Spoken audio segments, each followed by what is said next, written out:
So I've been trying to fix a certain flaw in my playstyle recently, and I think I've fairly recently come up with a good way to correct it.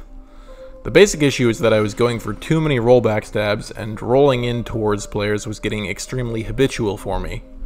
Now, against a pretty decent percentage of the people who play this game, this isn't really a problem. People who just match R1 with a greatsword class weapon or slower will be reasonably vulnerable to a player who's practiced at roll backstabbing these weapon classes. And in invasions, roll backstabs are a pretty good way to deal with players like this. You don't have to worry about precisely spacing and whiff punishing them nearly as much, and the Hornet Ring allows your backstabs to have the burst damage required to help you remove them quickly. Even if the backstab doesn't finish them off, they're put in a compromised position on the ground at low health, which you can then capitalize on to kill them before they can roll away and heal. However, where roll backstabs become an issue is against better players. Typically, in order to score a guaranteed roll backstab on an Ultra Greatsword, you're going to need to predict when they're going to roll, and roll just a little bit earlier than you would if you were trying to roll backstab on reaction. Latency between you and your opponent can exacerbate this, and predictive rolling becomes even more necessary against other weapon classes. Consistently roll backstabbing a curved greatsword typically requires a predictive roll backstabbing a regular greatsword even more so. But against better players who won't spam as much and won't play as predictably, predictive rolls are extremely dangerous. If you do a prediction roll against an Ultra Greatsword, Curved Greatsword, or Greatsword, a good player can delay their swing a little, and now instead of scoring a high damage critical, you're the one eating big damage as you roll directly into their swing. So one solution could be just only go for reaction roll backstabs. Only roll in on the opposing player once you see their attack animation start up, turn around, grab that booty. Simple. It removes the problem of committing to a predictive, unsafe animation like a roll, even as powerful as rolls are in this game, so surely this is a better option? Unfortunately, this isn't really a good answer. Against a greatsword or curved greatsword, there are few enough recovery frames on the swing that they can actually end their animation, turn around, and backstab your roll before you ever have a chance to backstab them. And since you rolled late in order to roll reactively rather than predictively, they are going to have more time for their animation to end so they can turn around and backstab you, only increasing their odds of getting the backstab instead of you. For Ultra Greatswords, having your roll backstabbed when you roll in on a player isn't as much of a problem due to their slower swing and increased recovery time, but reactively roll backstabbing an Ultra Greatsword increases their odds of having time to roll out of the backstab. And then you might be in trouble. They might have rolled away and be unable to punish you, but you've also just locked yourself in an animation in a position where their teammates could potentially punish you, assuming you're fighting a co-op group or gank squad. Rolling in on players is just really dangerous in this game in general. Even if you're not going for a roll backstab yourself, locking yourself into that forward animation is a great way for them to get around behind the animation and get a backstab themselves.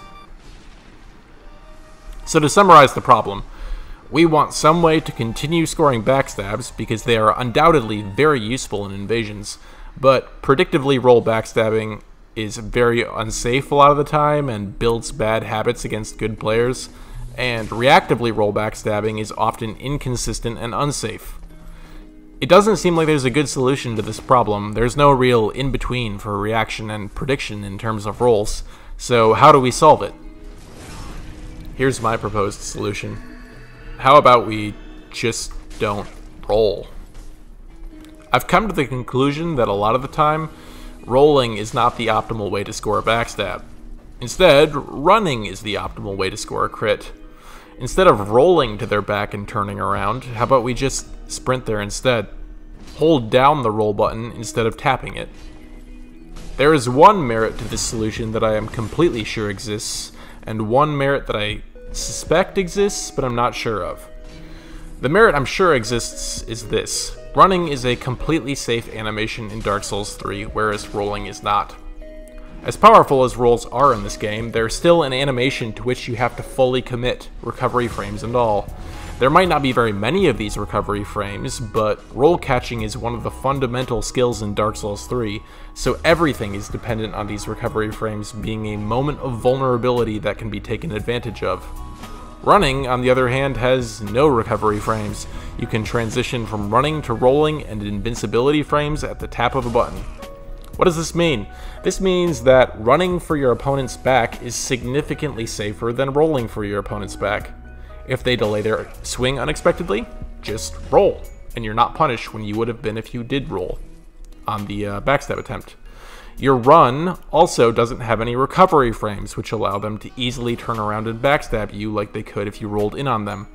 Overall, running for the backstab is most of the time just straight up safer than rolling for it.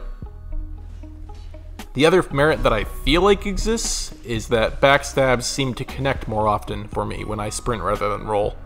I don't have any data or proof of this, just anecdotal evidence, but here's my three-part theory as to why this occurs. First, when I roll, I'm committing to moving a specific distance, whereas I can sprint for any distance I want. So I end up within backstab range of their back more accurately when I sprint rather than roll, because rolls can overshoot or undershoot the grab box easily, and sprinting is more precise in terms of distance. Second, I think I get better grab box angles when I sprint rather than I roll. I'm right on their shoulder due to a similar increase in precision positioning.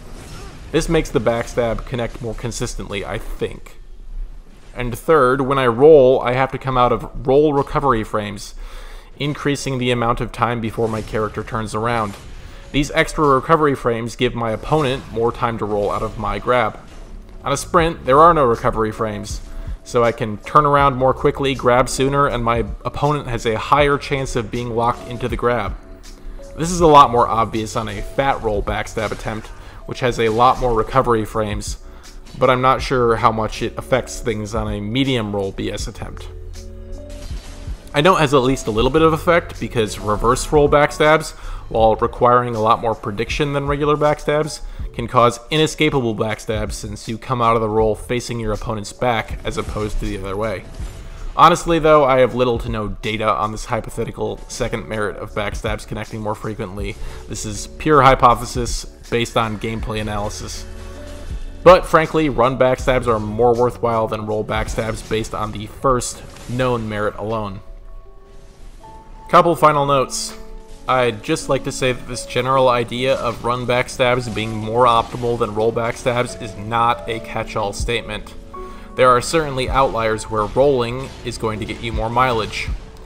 I do know there are moves that you should never try and roll backstab, for instance an Ultra Greatsword rolling R1, but there are also moves you should really try and roll backstab rather than sprint backstab. An obvious example is trying to backstab the Ringed Knight paired Greatswords' first L1.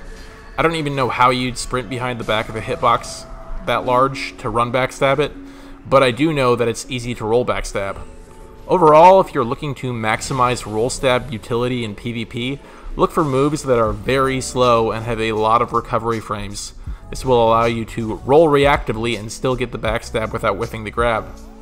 Roll stabs are still a pretty excellent way to deal with great hammers, for example, provided the latency between you and your opponent isn't too horrific. Second, all of my insights come from experience on a basic PS4 locked at 30 frames per second. If you're on a system with higher FPS like PS4 Pro, Xbox One X, or PC, your mileage may certainly vary, as backstabs will connect more consistently in general for you. Third, I'm not trying to say that roll backstabs can't be fun. I love roll backstabs against greatswords and straight swords despite the danger involved. But there is no doubt in my mind that roll backstabs are not a particularly safe way to deal with certain common weapon classes in PvP. Whereas it's not unreasonable to me that sprint backstabs are. Anyway, that's all for me. Hopefully you found this video insightful and helpful. If not, oh well, maybe next time. Keep it silly, y'all.